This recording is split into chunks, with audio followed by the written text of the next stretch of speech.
Now, I have been fortunate enough to meet my guest in person. I've also watched her TV show entitled Artistic Expressions, and she embodies wisdom to me. She embodies spirit. Every fiber of her being just exudes understanding, a willingness to learn new things, contentment. I started to write down some things, and it just didn't seem to work. So I'm just going to introduce you. My guest today is Hilda E. Ward, and she is a retired RN, health educator, writer, amazing poet. She also has her TV on public access. She's artist in residence of Albemarle, Virginia School District. So I'm going to introduce her and let her start us off with anything she would like. A poem, hello, Hilda, how are you? I'm doing well. I'm so happy that you're here with us today. And I have an amazing list of questions, and my guess is that we won't need those, but I've got them here. So I didn't know if you would like to start off by sharing one of your poems. I'd love to. I'm going to share the most recent, so it kind of hasn't really been smoothed out. This is, as I was saying to you the other day, I went to Virginia Beach this week, and on my way back home, I went to the beach, and then I went to a second beach. The water's been calling me for the last few months, and so I went to the water, and this poem came to me, and it felt really good because it's where I am. I was supposed to go to, as you know, I was supposed to go to Africa and didn't get to go. And so I'm still dealing with the sadness of not being able to go. So this is the poem that came to me. Thank you. I don't have a title yet. Okay. Right. You call me home to be with you, and I cry with sadness, because somehow I can't be, but I won't give up. You call me home to feel the soil, and I know I'm to be there, because I feel you deep in my heart, but somehow it's not now.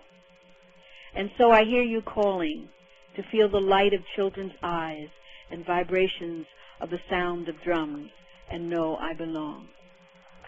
Your children came across, weighted down with chains, heavy with sorrow and pain, to cook and clean for those who exploited this land. The children made the best of it and walked upright with deep pride, knowing they had their rights to seek solace, education, and their dreams. I stand here with the water,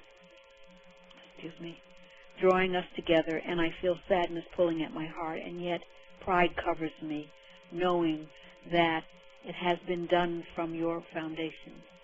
May our hands reach across this blanket of water to share our dreams and desires, so that this blanket will connect us and make us know we belong to each other. Your shores welcome me, and I will step on your land when obligations here let me go, to reach out and settle in your home. I will come and rest on your shores and walk among your children and be covered with your African quilt to allow me to find deep, contented sleep. That's it.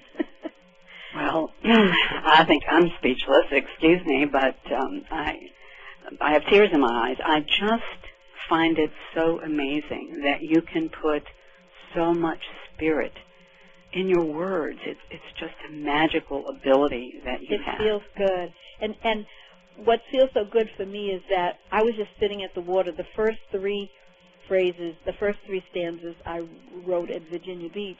And then I went to Buckrow, and I had been told by a friend that Buckrow was the beach, the only beach that African Americans could go to during segregation. And so when I got to the second beach, that piece of Africa was strong in terms of slavery. I mean, before I was just talking about going back to Africa, and then when I got to Buckrow, the sense of the slavery and what people, my ancestors, might have had to do before, you know, this really came to me. Right. And it feels so good when I could just sit there, and it just pours out of me. And that feels so wonderful that that gift has been given to me. That's amazing. And that sort of brings me to one of the questions that I wanted to ask you. How do you feel that a geographical area affects your spirit, affects your particularly your writing. I mean, obviously this is such an amazing experience with using the two beaches and getting the flavor that you needed.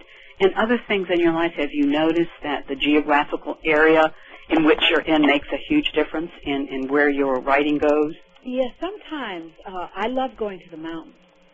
And when I sit there at the edge, looking out, or standing out there, or sitting on a rock, that seems to bring me a lot of poetry. That just being close to the earth. And there's a spot up in Blue Ridge Mountain where there's a stone that they talk about the slaves creating fences up in the mountains. And that really affected me deeply because I think I had this tremendous anger at first because they were talking about it was providing winter work for the slaves. And I'm like they needed winter work, Yeah, they had something to do. They didn't need to rest at all from picking the crops and, excuse me, but I have to agree with you on that one. Yeah, winter work. Something wrong with it. Yes, right. Well, there was a lot wrong with the entire situation, but, that sort of puts a finger on it there. Right. Winter work. When I got up there and I was writing about that, I was like, there was anger, but most of the time I'm feeling close to the spirit, to the divine healer, to whatever, the maker, whoever, because we have all different kinds of names for it. But that really is important for me. A lot of times being with other writers helps me. I have a poetry group that I'm a part of that I meet the first Wednesday of the month, and we get together. But also I have a poetry group in my church, and we just sit and write. We start off with 2 lines, and then we add to it, and it's absolutely amazing what comes from it. We're writing poetry together. That's amazing. Yeah, and that really, they asked me to do that, and I had no idea what was going to come from it. But we've been having such an amazing experience with feeding off of each other in terms of our writing. Sometimes when I'm walking, it'll come to me, but, the problem is when I come back, I don't always recall it as quickly as when I was walking. But the hardest piece for me in terms of writing is when someone asks me to write a poem about a specific incident. Then I have a hard time. So it starts with the intellect instead of the spirit. Well, because I'm saying to myself, well, wait a minute, I don't know what I want to write about. Right. But it comes to me when I'm, sharing things. That's and earth amazing. And the sciences and the spirit come to me, like seeing a church or seeing a tree, the sky. Oh, amazing. Yeah. Well, hold that thought. We're going to take a break, and we'll be back in just a moment. Okay. Be extraordinary. Seventh Wave Network.